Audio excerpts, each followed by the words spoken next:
What is algorithm? How it helps us to solve the problem?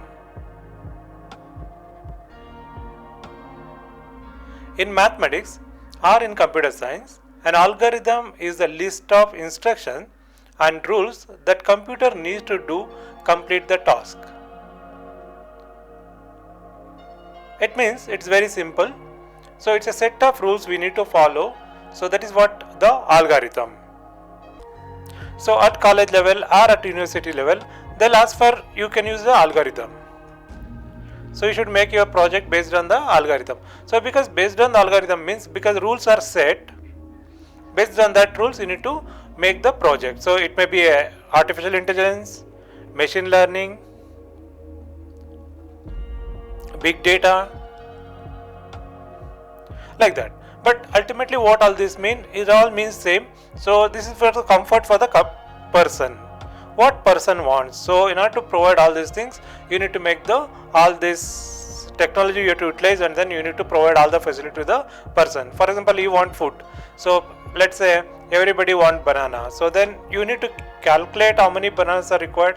For example, for a company and employees, let's take company and employees, not all the employees, but if you say there are 1000 employees, then you required banana, then 1000 bananas are required. Then how do you outsource this? From where you get this? So therefore you need to build up an application such a way that you should do the process, and you need to communicate with the rest of the people, and then get the this particular food to be come to your location, and then you can distribute them. So another day you required pomegranate, another day you required apple, another day you required some other fruit, like, so that for the to provide one fruit only, lot of things will come into picture for all these things. So you need to make a proper algorithm. Therefore when you use this algorithm, so therefore it should automatically identify the suppliers, and then you communicate with that and get that particular fruits. And also prices also matters, you should check all the pricing, and also it should work to do this. So these were the next level of applications we need to build. So in order to provide everybody every facilities, how do we do this? So that's what a thing actually. Presently what we are doing, so we are doing the process of using the identify the person, image processing, and machine should do the particular work. For example, wipe the floor, so therefore this machine should identify the objects here, and then it should wipe the whole floor neatly. Otherwise we'll have a machine, it should go to the field, it should pick up the tomatoes, like that. So this is what the machine, we make the machine to learn these things and do this. So in case of big data, it's a large data, so we can need to process it, and we need to identify how the people are doing it and what is the requirement. For example, let's say big problems like any woman health problems when may occur, so therefore we need to study the whatever the data is available, and based on that we need to analyze it. For all this we require an algorithm, so therefore you need to write new algorithms to solve the problems. So in essence, algorithms are simply a series of instructions that are followed step by step to solve a problem. So therefore these are the step of rules, nothing more than that. So how to solve the problem? For example, you want to play Sudoku set of rules will be there, you need to follow the rules and then you need to play. Same way here, for example, you could consider a cake recipe, an algorithm for making a cake. Okay, we know like how to make the cake. You have a raw material, you mix it up, you make a mold, then you put it in an oven, then once it's ready, then cool it, then pack it. Okay, these were the main concept. So same thing, once we know that, you can see these are the steps you need to follow. You take the raw material, you mix it, you divide this, you make a round, check the weight, and you mold it, then prover. So then you have put it in an oven, then depanner, remove from the pan, then cool it, and then pack it. Okay, this is the procedure. Okay, you see that lot of people are required to do this process. In every step, each person has to put effort, and you need to make. But anywhere some person do some mistakes, it give lot of troubles actually. For example, you need to put somewhere in the yeast actually. You put a little extra yeast, then it's the softness will go off, and people may not like it. Okay, therefore company has to manage a lot of things, so they need to a set of rules, and a lot of manpower will be there, checking will be there. So you have to avoid all these things and all. Once you make an algorithm, thoroughly and you make a machine, then in this machine you see that there no people are will be required, it automatically do the whole process. Then what happen, so exact food will be come out, so therefore we don't need to worry about any mistakes. Okay, therefore algorithm work perfectly fine. In every step you'll do the process and this machine will be controlled and it will be managed and it will produce the food. So therefore that is why the advantage. So once you improve this, okay, presently we can say earlier one only bread making, now we can see that we can make different type of food by little modifications. How do you modify? You need to improve algorithm, you need to improve the procedures. Once it's improved, then you can see that the machine make different type of shapes and they can produce it. So these are the main concept of the algorithm. So now let us look at the characteristics of algorithm. Input characteristics and the output characteristics here.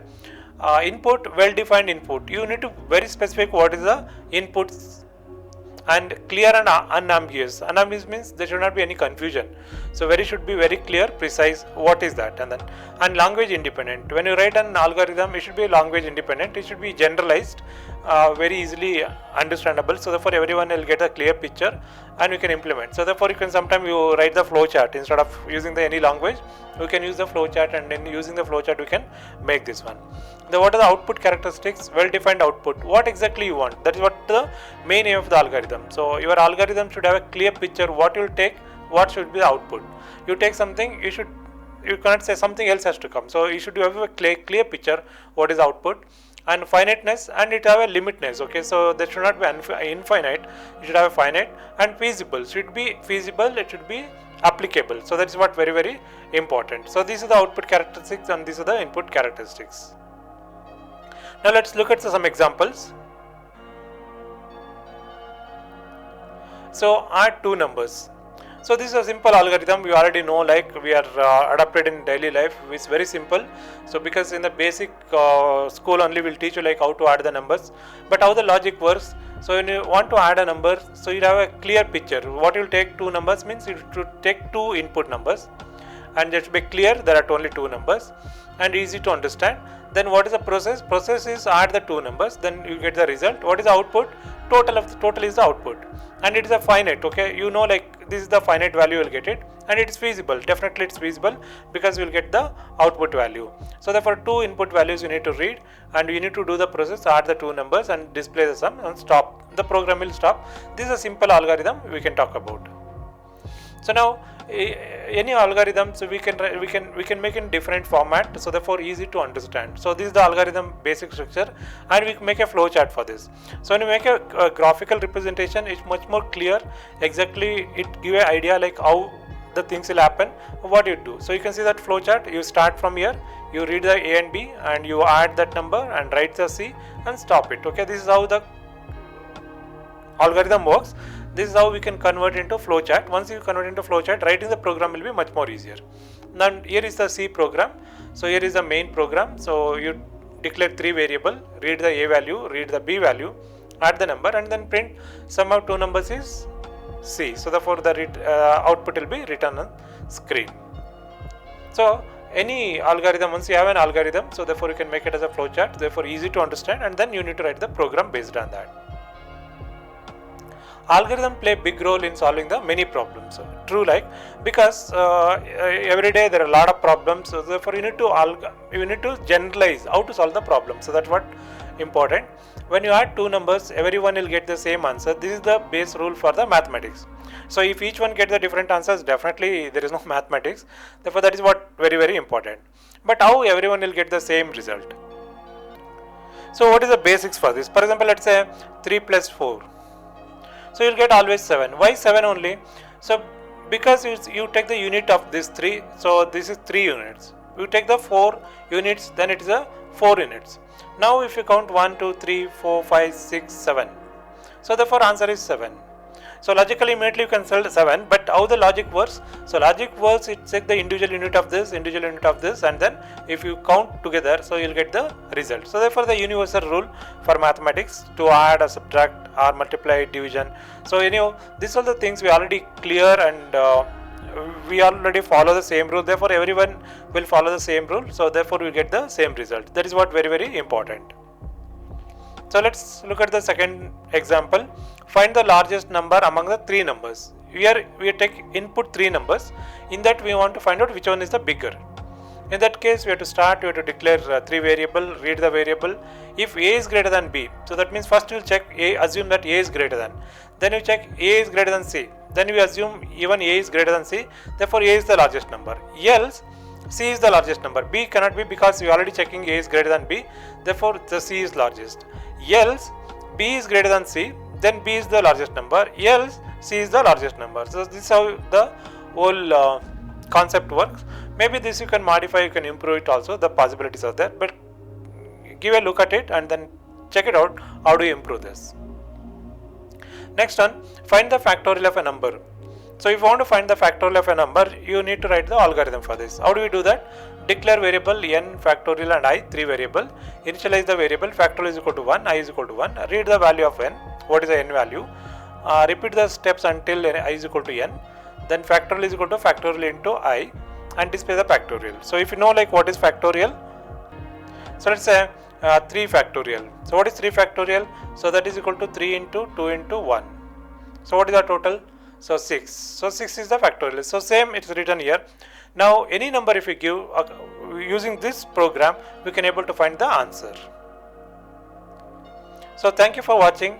Hope you understand the concept, and we'll discuss lot of algorithms here, different algorithms, famous algorithms, and we'll give a clear explanation, and also we'll write the corresponding program like how the whole concept works. Keep watch and keep learn. And also meanwhile, please subscribe to our channel, and if you like the video, click like button, and you want to say something to us, please write it in the comment box. Thank you again.